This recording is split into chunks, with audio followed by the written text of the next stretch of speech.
Welcome back to What Should I Play? Today I'm going to share some memories with you and tell you why you should play Modellista.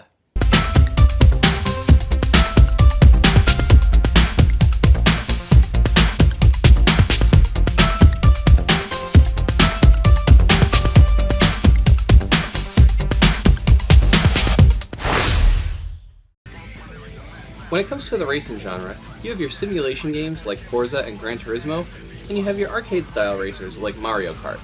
But rarely does a game that sits in between those two extremes stand out. This wasn't the case with 2002's Modellista. The game features a cel-shaded style, presenting the cars in almost a cartoony light, leading most to expect an arcade experience. But what laid beneath was far from it. Capcom filled the game with tuning options, everything from mufflers to engine swaps.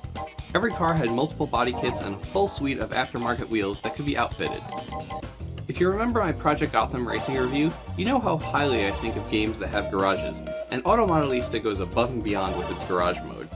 Here you can not only see your car in your garage, but you can fill your garage with tools, parts, shelves, spare tires, and posters, really making it your own.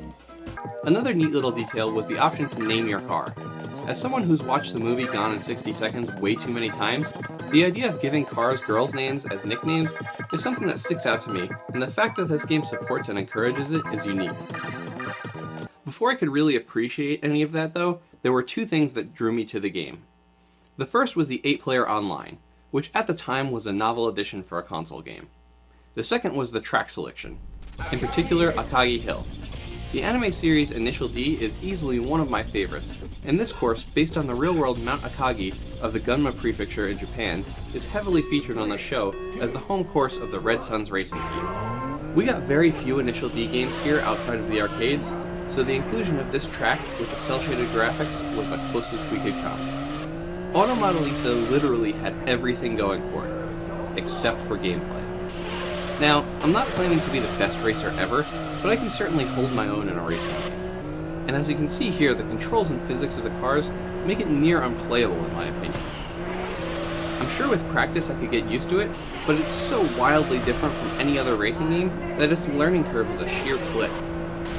Despite this large shortcoming, the game's still worth trying, if only for its side features.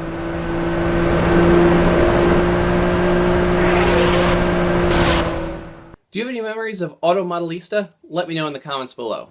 And as always, thanks for tuning in. If you like this video, be sure to subscribe, follow me on Twitter, like me on Facebook, and come back next time when I help you figure out what you should play.